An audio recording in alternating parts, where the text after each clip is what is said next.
In Cedar Hollow, information was more valuable than gold. Leonora Vale understood that better than anyone. Her general store stood at the center of town, its wide front windows displaying bolts of fabric, sacks of flour, jars of molasses, and the finest imported tea this side of the territory.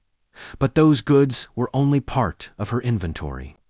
The real trade happened between the shelves, beneath the steady chime of the brass bell above the door. People talked when they felt comfortable, and everyone felt comfortable around Leonora. She had a way of nodding at the right moment, of widening her gray eyes just slightly, of leaning forward as though every word spoken mattered deeply to her.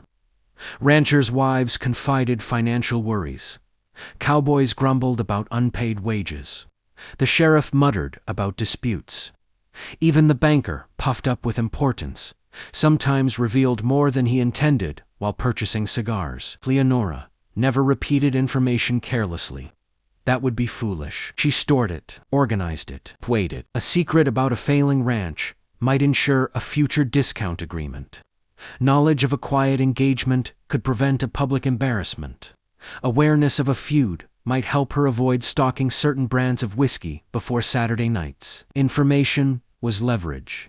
Leverage was protection. And in a town where a woman owned property alone, protection was survival. The day Gabriel arrived, the wind carried dust, thick as smoke, through Cedar Hollow. The sky burned pale and unforgiving. Leonora was reorganizing a display of canned peaches when the bell chimed. She looked up automatically, smile prepared. The man who stepped inside did not belong to the dust. He moved with calm deliberation, closing the door gently behind him. Tall, broad-shouldered, dressed in dark traveling clothes that were clean but worn by distance.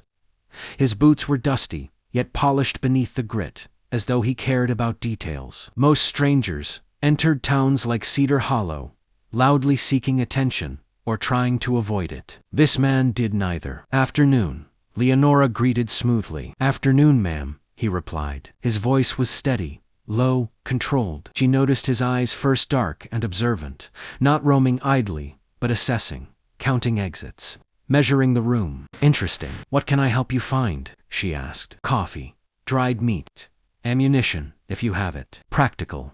No unnecessary purchases. A man planning to stay prepared. If you want to hear the full story, click the title below."